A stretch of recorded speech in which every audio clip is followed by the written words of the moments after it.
was really nice. So yeah, I never get 28 hours. No, I never get under 30. Normally, it'll be between 32 and like 38 hours a week. On a bad week, I'll get 34. On a good week, I'll get like 36. I know it doesn't seem like much, but it is. Um, for shit, like if you have a day off, you can work up to 6 days a week. I think you could probably work up to 7. I really don't know, but in the very beginning, when you fill out a bunch of paperwork, one of the paperwork is filling out your preferences, which is you can't really do at that time because you don't know where you're working yet, and you fill out your availability. Obviously, if you live here, you have another job, or if you go to school at a certain time, you have a different availability. Otherwise, if you're like me, who you moved here for the college program, you should have full availability. And that's the best kind of availability you can have because then they can schedule you anytime, which means there is more opportunity for more hours. The amount of hours you get also depends on where you work. I'm working attractions, so I mean, that's me. I don't know what other people get. Obviously, there are people who probably get the minimum hours every week, and that's probably not good, especially for bills. But there's also ways that on your days off, that you can call in. If you call in the morning, you can say, hey, I work. Let's just say for me, I say, hey, I work Splash Mountain and Haunted Mansion. I can do pro shifts. Blah blah blah. Is there anything available? They might say, hey, there's a fan shift available, which is Fantasmic, and they'll tell you what hours. We're like, yeah, I'll take that, and then there you go. You have a shift for tonight for Fantasmic, and you picked up those hours. A lot of people do that. A lot of people who only work weekends tend to do that. This way, they get extra hours. Those shifts are available because people who called out sick or decide last minute that they couldn't do a shift for some reason, whatever the reason is, there's a lot of chances that you can pick up more hours if you need them. You can also, I heard that you can also do, you can trade shifts that way too. Like if you, let's just say I'm working a 4-hour mansion shift, and then I call in to see if is there anything else I can take. They might say there's an 8-hour splash shift, so you can ask to take the 8-hour splash shift. Boom, you picked up 4 more hours. So there's different things like that. You can, at the end of the program, okay, so this is what I told in my Marketing U class, that for the college program, when you get accepted, they automatically are assuming that you're going to stay with the company. Will you stay with the company? Do you have to stay with the company? No.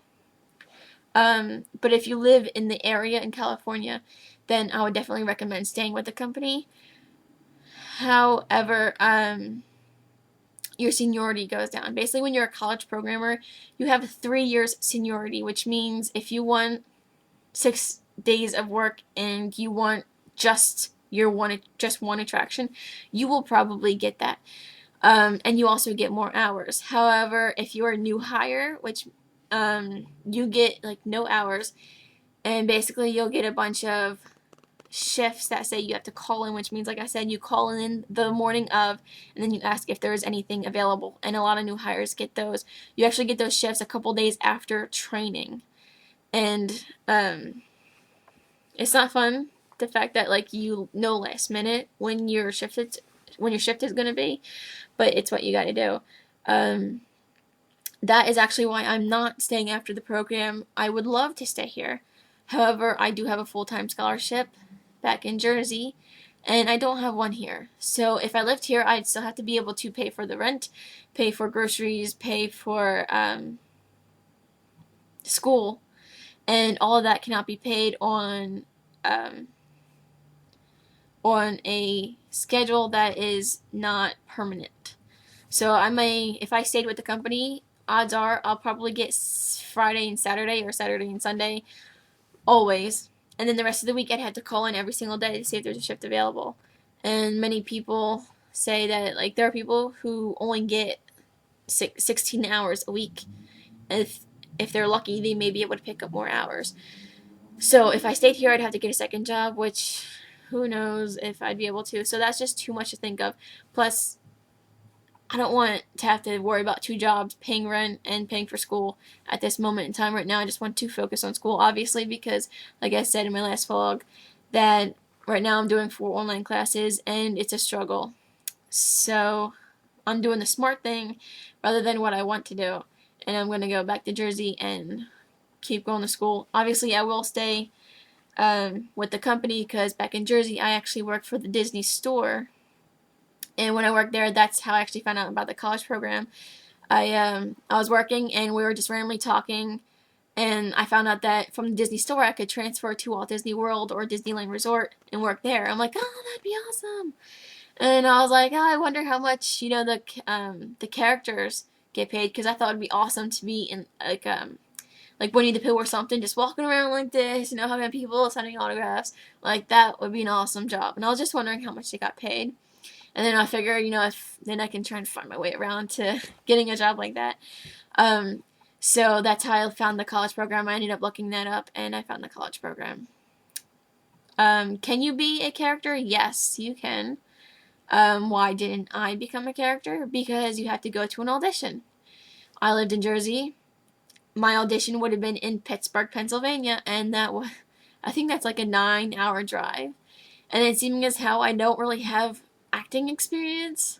Although, it's not much acting, but I also don't have dancing experience, so I probably wouldn't have gotten it. At the end of your program, you can try, if you're staying with the company, you can transfer. So, like right now I'm in attractions. If I was staying with the company and I wanted to become in entertainment, I could go to an audition, and if I made it, then I would transfer to entertainment, and I wouldn't be able to do attractions anymore. But that's the risk you have to take. Like also while you're here, you can also audition for entertainment. However, they say if you're in, like this one girl I'm friends with, she auditioned to be in the Christmas parade. Unfortunately, she didn't make it because she made a little mistake in her dance move and she stopped smiling. It wasn't the mistake that missed it. It was the fact that she stopped smiling that she didn't get the audition. So, but anyway, they say that if she made the parade performer, then she technically wouldn't be allowed to be a college programmer anymore, because that's not one of the jobs you're allowed to have. However, a college program is very flexible. They said that they would work with you if you ended up getting one like that. So that is awesome, the fact that you could even try out things like that and it still work out. So that's pretty much about scheduling. Yeah. For our college program events, we pretty much have an event like every week. There's different things. There's like little things like grocery bingo, which means a couple people just come out into the courtyard and play bingo for a little bit, and if you win, you get some free groceries. Or something like in like 2 weeks, we're gonna go to the El Capitan Theater in Hollywood, or is it LA? I don't know. And go see the Christmas Carol movie with Jim Carrey, and we're gonna get a tour of the El Capitan Theater, so that would be pretty neat. So there's stuff like that, and then for those days you have to request off. You have to make sure for yourself that you get off. However, there are other ones, like we're gonna get to have a tour of the bakery. I forget what bakery it's called, but it's a new bakery inside Disneyland. We're gonna get to have a tour of it, and something like that.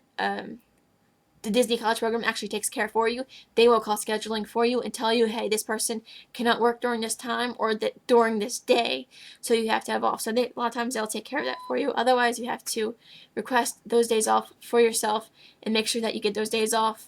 Sometimes people will request off and it's too late. They'll get scheduled on a day that they want to have an event, and they'll either have to trade a shift with somebody else and give their shift away, or end up working their shift and not going to the event.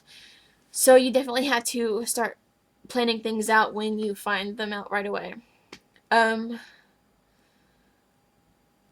great thing is for the college program events is we get a lot of the backstage tours. Like we got to have walkthroughs of a lot of the classical rides, like Alice in Wonderland, Pinocchio, Snow White. We got to actually walk through them and get like little stories about them.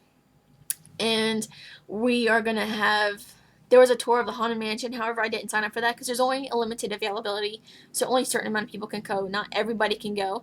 And since I worked at Haunted Mansion, I already had that tour when I was on training, so I'm like, I'm not going to take that from somebody else. So they did have Haunted Mansion, though. We're going to do a tour of the Matterhorn, and so that's going to be awesome. So there's just a bunch of different things I'll talk about college program events in another vlog.